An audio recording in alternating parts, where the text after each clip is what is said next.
Solar power সাথে জড়িত, তারপরে ইলেকট্রিক ভেহিকেলস সহ যে ক্লাইমেট জনিত যে সমস্ত প্রজেক্ট আছে এখানে তারা সাপোর্ট দেবে। এখানে কিন্তু আবার জ্বালানি সংকটেরও একটা ব্যাপার জড়িত আছে, যে সৌর বিদ্যুতের সাথে আমরা আমরা সিদ্ধান্ত নিয়েছি 20 থেকে 30% বাংলাদেশে উৎপাদন করলে আমাদের জ্বালানি সংকট অনেক কমে যাবে।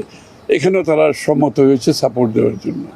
এছাড়া আরও অবকাঠামোগত বিভিন্ন যে প্রজেক্টগুলো আছে সেখানে তারা সহায়তা দেবে, এবং মূলত এই আলোচনা আর কি।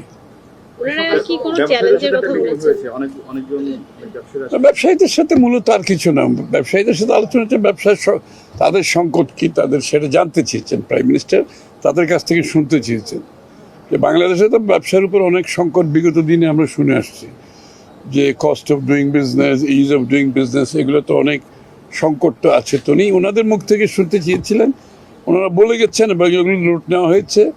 অনেক কিছুর সমাধান হয়েছে, আবার অনেক কিছু পেন্ডিং আছে, আলাপ আলোচনার মাধ্যমে সমাধান হবে। একটা কথা বলছিলাম যে বিনিয়োগ বান্ধব হবে একটা পলিটিক্যাল সরকার আসলে, এতদিন বিনিয়োগটা স্থবির ছিল, এখন সেই বিনিয়োগের বিষয়টা আসলে এই তো বিনিয়োগ বান্ধবের হওয়ার যে প্রক্রিয়া, সেই হিসাবে আজকে ব্যবসায়ী নেতৃবৃন্দের সাথে বসা হয়েছে। তাদের কাছ থেকে উনি শুনেছেন যে বিনিয়োগের পথে বাধা কোথায়, তাদের বিনিয়োগে বাধা কোথায় কোথায় পাচ্ছে, এগুলোর সমাধান উনি করতে চান, খুব সাহসা করতে চান, এবং এইগুলো শুনেছেন। কিছু কিছু সমাধান অন দ্য স্পট দিয়েছেন, আর বাকিগুলো আলোচনার মাধ্যমে সমাধান দেওয়া হবে। আরেকটা বিষয় হচ্ছে, আপনাদের রাজনৈতিক সরকারের একটি বড় ধরনের মানুষের প্রতিশ্রুতি ছিল যে কর্মসংস্থান সৃষ্টি করা। বাংলাদেশে 5 আগস্টের পর অনেক কলকারখানা বন্ধ হয়ে গিয়েছে, অনেক মানুষ বেকার হলো। সেই বেকারত্ব দূর করার জন্য আপনাদের দৃশ্যমান এগুলো আলোচনা হয়েছে, যে যেই মিল কারখানাগুলি বন্ধ হয়ে গেছে এগুলোকে কিভাবে চালানো যায়, সরকারি মিল কারখানা যেগুলো বন্ধ হয়েছে এগুলোকে কিভাবে আবার শুরু করা যায়। সুতরাং সার্বিকভাবে যে নতুন প্রজেক্টের বাইরেও যেগুলো পুরনো প্রজেক্ট বন্ধ হয়ে আছে এগুলো চালু করার জন্য আলোচনা হয়েছে, এবং এগুলোর উপর সমাধান দিয়ে আমরা আশা করি অনেকগুলো প্রজেক্ট চালু করা হবে, সেটা প্রাইভেট সেক্টরে হোক। হ্যাঁ, ব্যাংক ইন্টারেস্টেড কমানোর কথা বলছে ব্যবসায়ীরা, এটা কি সম্ভাবনা আছে?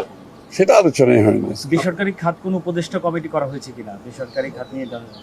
এখনো কোনো কিছু হয় না, এটা হয়তো হবে। জ্বালানি সহায়তার কথা বললেন, সহায়তাটা কবে নাগাদ দিবে, কি পরিমাণ টাকা দিবে, এটা হয়েছে কিনা? জ্বালানি যে এটা তো বিভিন্ন মাল্টিল্যাটারাল বডি থেকে বিভিন্ন সহায়তা আসছে, এগুলো সব আলাদা আলাদা।